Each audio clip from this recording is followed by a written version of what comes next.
So this is the Mercedes EQB. So this is Mercedes's answer to the Tesla Model Y. Now, looking at this car, I think it looks okay. It looks a bit like a taxi though, but you know, I'm not dissing the car because it looks like a taxi. This particular car is a 7-seater option. Apparently all the European or the UK cars come with a 7-seater option, so which is really good. You sort of pull this bit and then the back seat falls down, but as you can see, the back seat is a bit small. You can just about fit an adult here. I'm not gonna get into the back seat because I don't really want to. It's got an electric tailgate, which is very useful in this day and age. In fact, let's go back again. Doesn't like it. Doesn't there we go. So let's check out the floor space here to see if they actually have any floor space. Not much by way of floor space, so that's interesting. So because you've got the 7-seater option, you lose that floor space, so then it means, you know, your cables are just going to be like that, which is not ideal. I'm not going to try and open the bonnet because with these sort of cars you can never quite know how you open the front, so I'm not going to try or even bother. Now we're going to check out the interior of the car. So interior looks, as you'd expect from Mercedes, really nice. Nice looking car. It's got wireless charging here. I just put my phone down and it charged for me, which is really good. We've got, you know, USB-C ports again, which is really good. This obviously closes. We've got 2 cup holders. This is the control for the infotainment system. Now if I were to turn on the car, we can see, you know, the navigation, phone system. So these screens, as a lot of people have already seen, they are sort of 2-in-1 screens. On the left you've got your navigation and the rest of it. On the right you've got speedometer and the rest of it. As far as the interior goes, very typical Mercedes interior. Looks really nice, quite premium. I love these air vents on these Mercedes cars. I think they always look pretty cool. You've got sort of the driving controls here for music and that sort of thing, which again is quite cool. I'm always a big fan of these sort of steering wheels. I think they create a bit of a contrast for the steering wheel, so it sort of almost reminds you of where you are, if you like. I like this trim here, really nice. So yeah, overall interior space looks really nice. Not quite sure what this particular stick is for. I have no idea, but you know, it seems like a bit of a waste of space. You know, more buttons here. You've got radio controls, you've got parking, you've got navigation. So if you don't want to be using your controls here, you can use it here, which is again quite useful. And you've got a bit of space in there, again quite useful for stuff that you want to keep. So we're going to check the back space of the car just to make sure at least we can see the space for the car. So we're going to go around the back, and it's telling me I need to switch it off, which I will. So if we go to the back,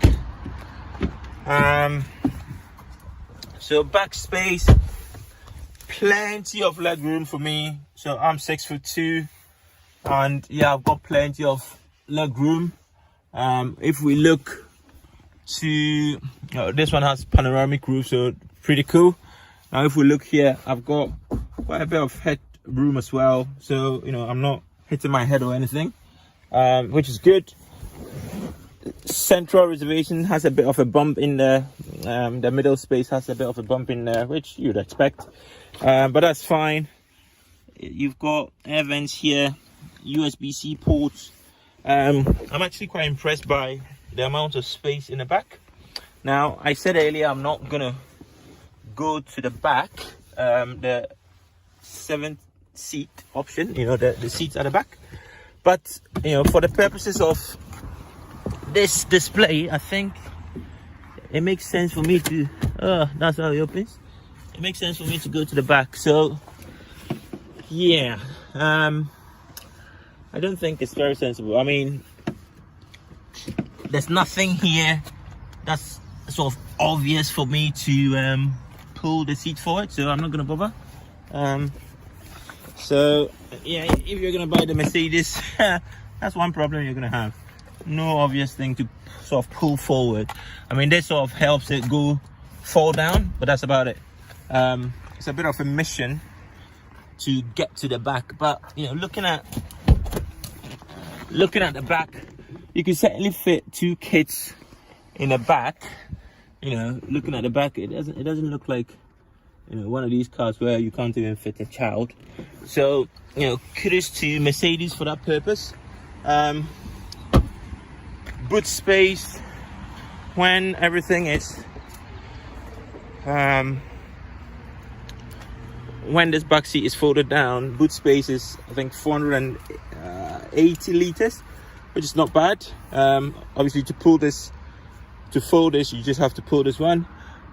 It's a bit disappointing, I must say, that you don't have an actual button to fold down this back seat here, which is a bit surprising for a car which is like, you know, 50k plus. A bit disappointing, I must say, but overall it looks like it's a winner in my books. So now we're gonna go for a test drive to see how the car actually drives like. So yeah, wish me luck.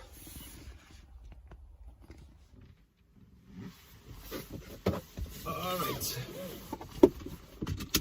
so now we're gonna take this car for a spin, see how it drives, and then we're gonna take it back to the showroom. So yeah, fairly standard Mercedes controls. To start the car, you just press this knob to the right towards you, and now you're in drive mode. So once the car comes into drive mode, you'll be able to hear the radio, for example. If it's turned on, you'd see the navigation screens would come on, which then indicates that, you know, the car has started. Now this is particularly useful because we test drove the BMW iX3, and when the car turned on, we simply didn't know the car was on, so that was a bit of a strange experience. So off we go. So far, drive feels quite smooth. Now I must say, I was a little bit surprised that the seating position was a bit low. I mean, I thought it was a bit low for me anyway. So yeah, that was a bit of a surprise. But you know, besides that, the car itself, interior at least, feels quite premium. The interior feels like the price of the car. Driving experience so far feels good, you know. It's quite smooth. It's a bit of noise, but I think that's okay. It's just like any old car. I don't know why, but I seem to be hearing it a bit more on this car, but I still think it's okay. You know, you can live with that. It's not like it's so noisy you can't hear anything. It's okay. Now, as far as visibility, this particular model has no, so this is the sort of EQB as you'd expect. This particular trim has no heads-up display, which is okay. I mean, I don't really care about heads-up displays. This particular one had, this is an AMG line, this one had reversing cameras, which is good. You don't want to spend like £50,000 on a car with no reversing cameras. Surprisingly, some cars do have that, where you pay £50,000 and then you get no reversing camera, which is absolutely insane if you ask me. So yeah, this one has reversing camera, which is quite useful, and this car also has regenerative braking. So as I took my foot off the accelerator, the car started braking, which is really nice. So you can effectively use just one foot to drive, right? Yeah, so as far as the driving experience itself, I'm gonna put my foot down in a second once I get a bit of clearance in front of me, just to see how much it goes, right? Once you put your foot down. Having test driven a couple of electric cars, I think one fun experience is putting your foot down and having that instant torque. I think it's a really good experience. So that makes that whole driving experience quite good. So yeah, if I can do it again, why not? But I must say one thing which I'm quite surprised by, and I'm hoping that's the case for this model only, is that to operate the seating position and to adjust the seating position, you have to sort of turn a knob which is on the side of the seat. Again, for a £50,000 car, I thought this would come as standard. So apparently you get the AMG, if you get AMG line launch edition, you get memory seats as standard, which takes the price to about £65,000, which is a bit much.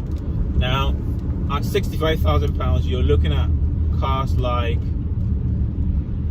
the M Pro version of the iX3, for example. If you're looking for an electric SUV, the Tesla Model Y, of course, is around 50k, so you'll be fine. You don't really have to worry about going up in price. Tesla Model Y is around 58k if you go crazy. Of course, you could get to like 60k if you get like autopilot and everything else, right? But I thought memory seating would be standard for a lot of these cars. Now let's talk about this car's direct competitors. So this car sits in the same price bracket as the Audi Q4 e-tron, or even the e-tron, I would say, because the Q4 e-tron is more like a 40k car. The e-tron is around more 65, 70k plus car. So I would say this car's direct competitors would be the Audi e-tron, the Tesla Model Y, the BMW iX3. Now, having driven the EQC, I can certainly see the appeal of this car in comparison to the EQC, especially for big families, right, where you've got, let's say, 3 or 4 kids and you normally go on big road trips every now and again, or if you need a 7-seater so that you can drive around your kids and their friends for Saturday football and the rest of it, then this car will definitely do the job for you. However, if you're looking for an electric car that looks cool, fun to drive, and has a good range, I'm not quite sure it will be this car. I would more lean towards, let's say, the iX3, not in terms of range, in terms of just fun to drive and look cool. But a car that will sort of tick all 3 boxes, I'll definitely say the Tesla Model Y. It's cool to drive, it's fun to drive, and it's got the range. And this car has, I think, 250 something miles of range on a full charge, which, to be honest, on a cold day, normal driving conditions, you're realistically expecting something like 200 miles. And again, if I'm going to spend 50-60k on a car, it has to be able to do a minimum of 300 miles. So car manufacturers, if you're watching this, don't make electric cars that have less than 300 miles of range on a full charge, because it doesn't make any sense. You know, it might as well be a hybrid car then, right? The whole purpose of going electric is obviously to do our bit for the planet, but also to make sure once we charge, we've got enough range so we don't have to recharge, right? So here in the UK, if you're traveling from London to Cardiff, or London to Swansea, or London to Manchester, you would want to be able to do that trip on a full charge, right? So I just put my foot down, and as you'd expect with most electric cars, it flies. You get that instant torque the minute you put your foot down, which is all very cool. So yeah, I mean, overall this car is doing a good job. I like it already, but as I was saying,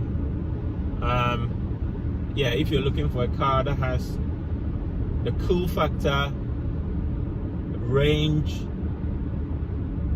and practicality, then maybe, just maybe, a Tesla Model Y might be for you. However, the Tesla Model Y's interior is absolutely terrible. The first time I sat in a Tesla Model Y, I got so disappointed. I had to take a second test drive just to accustom myself with just how bare the Tesla Model Y's interior was. So, you know, looking at this car, sitting in the car, it feels like a place I'd like to be. The Tesla Model Y, you sit in a car and you think, I don't want to be here. At least that's how I felt. But you know, sitting in here, it's got a lot of the bells and whistles, and it all looks very nice. And again, you know, it feels like a place I would like to be. So car interior, you know, is very important for me. So yeah, if it's also important for you, then yeah, certainly this ticks the boxes. So that's the end of the video. I hope you enjoyed it. We're coming back to park now. Comment, like, subscribe, let us know if you enjoyed the video so we can do more of these ones. All right, peace out.